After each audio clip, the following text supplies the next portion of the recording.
नमस्कार, सत श्री अकाल, आदाब, गुड डे। साथियों, फिर से आज आपके सामने मैं एक ऐसे मुद्दे का विश्लेषण करूंगा जो कि हिंदुस्तान में आजकल सुर्खियां बटोर रहा है। लेकिन उससे पहले एक ही गुजारिश कि अगर अभी तक आपने हमारे चैनल को सब्सक्राइब ना किया है तो अभी ये शुभ काम कर लीजिए। साथियों, आज का मुद्दा है सुशांत सिंह राजपूत की मौत का मुद्दा। क्या वो सुसाइड थी या हत्या थी? इसी बात का आज विश्लेषण करेंगे 5 सवालों के साथ। पहला सवाल ये है कि रूप कुमार शाह ने अपने सीनियर्स पर जो इल्जाम लगाए हैं, क्या वो सही हैं या वो गलत है? दूसरा मुद्दा आज का यह है कि हिंदुस्तान के इतिहास में क्या ऐसा पहली बार होगा कि सीबीआई की कार्यशैली पर प्रश्न चिन्ह लग जाएगा? तीसरा सवाल यह है कि क्या नीतीश राणे ने सोशल मीडिया अकाउंट में ये जो लिखा है कि छोटे पेंगुइन को अब कोई नहीं बचा पाएगा, कौन है छोटा पेंगुइन? नीतीश राणे ने आगे यह भी कहा है कि अब इंसाफ होगा। आज का चौथा मुद्दा यही है कि कौन से इंसाफ की बात कर रहे हैं। पांचवा आज का मुद्दा और आखिरी मुद्दा यह है साथियों कि क्या रूप कुमार शाह के इस इल्जाम के बाद अब सुशांत सिंह को इंसाफ मिल पाएगा या नहीं? तो साथियों, शुरुआत करते हैं आज के शो की पहले मुद्दे के साथ, जो कि ये है कि रूप कुमार शाह, जो कि ऑटोप्सी रूम में काम करने वाले एम्प्लॉय थे, उन्होंने अब से कुछ ही दिन पहले एक जो इल्जाम लगाया है अपने सीनियर्स के ऊपर कि हमारी बातों को किसी ने भी सीरियसली नहीं लिया और मेरी आवाज को दबा दिया गया। अपने बयानात में कहते हैं रूप कुमार शाह की उस दौरान तकरीबन 2.5 साल पहले जून 2020 को मैं कूपर हॉस्पिटल में एक कार्यकर्ता था और अभी भी हूं, लेकिन उस दौरान जो घटना घटी उसको मैं आज आपके सामने इसीलिए रख पा रहा हूं कि उस दौरान इस घटना से जुड़े हुए कुछ जो तथ्य थे, कुछ जो लोग थे, वो राजनेता थे। साथियों, मुद्दा यह था कि सुशांत सिंह राजपूत की जब लाश इनके पास आती है, रूप कुमार शाह के पास, तो बोलते कि उस दिन तकरीबन 5 लाशें आई थी।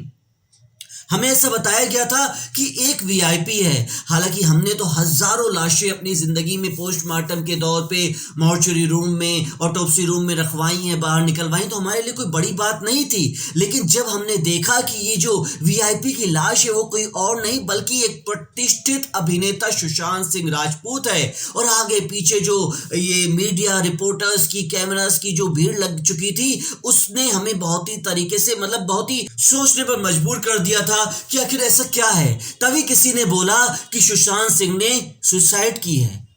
मैंने अपने सीनियर से बोला कि सर, सुशांत सिंह राजपूत जब यहां पर आया था एक लाश के रूप में, उसके मुंह पर मास्क था। मैंने मास्क को हटाया था तो यह देखा था कि उसके आंख पे एक काला निशान है, किसी ने पंच मारा हुआ है उसकी आंख में, उसकी हड्डियां टूटी हुई थी और उसके चेहरे पर जगह जगह पर चोट के निशान थे। लेकिन मेरे सीनियर्स को ऐसा कहने के बावजूद भी उन्होंने मुझसे कहा कि इस बात को हम बाद में विस्तार से समझेंगे, अभी जो हो रहा है वो होने दो। साथियों, इसका मतलब समझते हैं? इसका मतलब यही है कि सुशांत सिंह राजपूत की मौत हुई थी, हत्या हुई थी। रूप कुमार शाह की बात को सच माना जाए तो सीनियर्स ने, कूपर हॉस्पिटल्स के सीनियर डॉक्टर्स ने इस बात को छुपाया और इस केस को एक सोची समझी साजिश के तहत सुसाइड का रूप दे दिया। साथियों, दूसरा मुद्दा कि क्या सीबीआई की कार्यशैली पर हिंदुस्तान के इतिहास में पहली बार प्रश्न चिन्ह लग सकता है? जी हां साथियों, लग सकता है, क्योंकि 2.5 साल के बाद भी इस केस में उन्होंने जो भी कुछ बयान जारी किए थे कि भाई ये सुसाइड का केस है, हमें ऐसा लग रहा है, कोई विश्वास नहीं कर रहा है हालांकि इस बात पर कि एक ऐसा उभरता हुआ अभिनेता जिसकी जिंदगी में कोई प्रॉब्लम नहीं थी, उसकी पिछली फिल्म जो छिछोरे थी वो हिट हो चुकी थी, तो वो आखिरकार सुसाइड क्यों करेगा?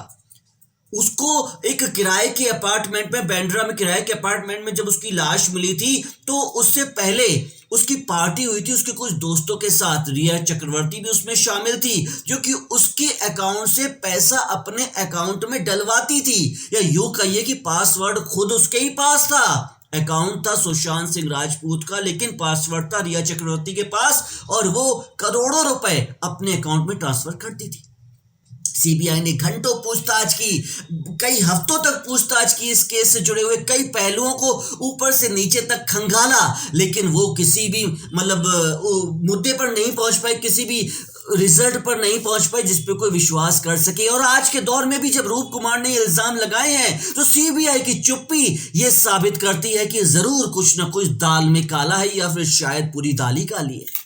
साथियों, अब आगे बढ़ते हैं अपने तीसरे सवाल के साथ, जो कि है महाराष्ट्र बीजेपी के कद्दावर नेता नीतीश राणे ने जो इल्जाम लगाया अपने सोशल मीडिया अकाउंट में कि अब छोटा पेंगुइन बच नहीं पाएगा। कौन है छोटा पेंगुइन? साथियों, उड़ती उड़ती खबर आई थी जून 2020 से, जो कि आज भी उतनी ही प्रासंगिक है कि उद्धव ठाकरे के साहबजादे आदित्य ठाकरे इस केस में कहीं ना कहीं शामिल हैं। हालांकि सीधे तौर पर नीतीश राणे ने नहीं लिखा है अपने सोशल मीडिया अकाउंट में कि कौन है छोटा पेंगुइन, लेकिन उन्होंने एक वीडियो अपने सोशल मीडिया अकाउंट में अपलोड किया है जिसमें रूप कुमार शाह सुशांत सिंह राजपूत की लाश के साथ जा रहे हैं ऑटोप्सी रूम में, जो कि साबित करता है कि उस दौरान ये रूप कुमार शाह भी शामिल था उन कूपर हॉस्पिटल में काम करने वालों के साथ जो कि ऑटोप्सी कर रहे थे या मॉर्चुरी रूम में काम करते थे। तो इसका ये भी एक मतलब निकलता है कि रूप कुमार शाह की बात को हल्के में नहीं लिया जा सकता है। और छोटा पेंगुइन, जैसा कि आप समझ ही गए होंगे, नीतीश शाह कह रहे हैं आदित्य ठाकरे को। अब आते हैं अपने चौथे सवाल की तरफ, जो कि है सोशल मीडिया अकाउंट पर नीतीश राणे ने लिखा है कि अब होगा इंसाफ, अब होगा इंसाफ। इसका मतलब समझते साथियों कि पहले इंसाफ नहीं हुआ था जब उद्धव सरकार थी, जब उद्धव सरकार थी तब इंसाफ नहीं हुआ था, क्योंकि उनका अपना बेटा, सीएम उद्धव ठाकरे का अपना बेटा इस केस में शामिल था और शायद तभी के लिए कुछ ऐसी बात रही होगी। हालांकि कोई भी सबूत नहीं है उद्धव ठाकरे के खिलाफ, उसके बेटे के खिलाफ, लेकिन पेंगुइन कौन है साथियों आप समझ चुके होंगे। आज का पांचवा मुद्दा जिसके बारे में विस्तार से बात करने वाले हैं वो ये है कि रूप कुमार शाह के इस खुलासे के बाद कि मेरे सीनियर्स ने मेरी बात नहीं मानी उस दौरान और मेरे मुंह को चुप करा दिया गया और सुशांत सिंह की लाश को अब उसके परिजनों को सौंपकर उसको मतलब हिंदू रीति रिवाज के अनुसार उनका अंतिम संस्कार करा दिया गया।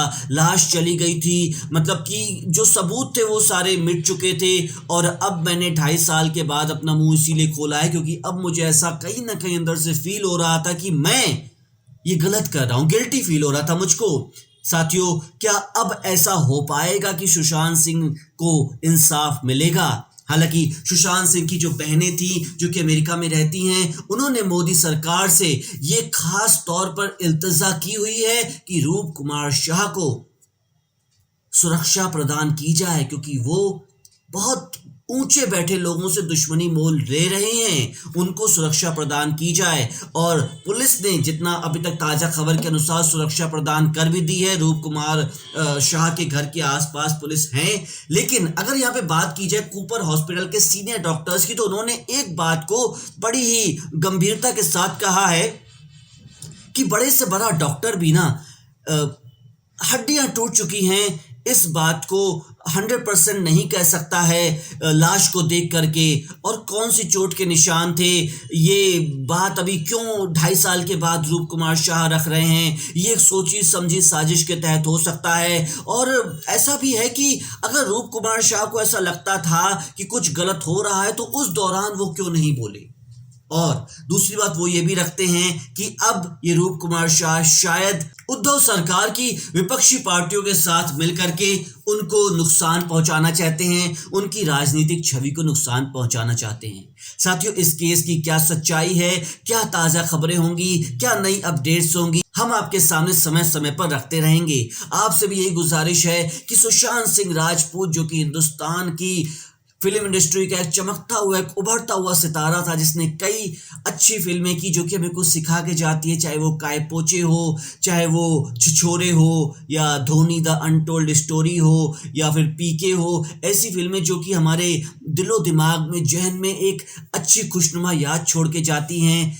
उसको, सुशांत सिंह को इंसाफ मिले। हम भी ये चाहते हैं और इसीलिए हमने ये मुहिम जारी रखी हुई है।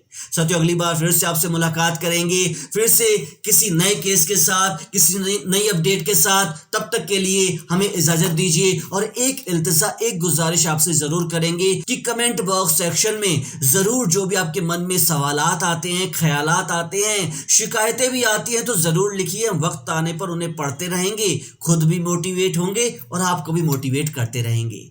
हमें इजाजत दीजिएगा। नमस्कार।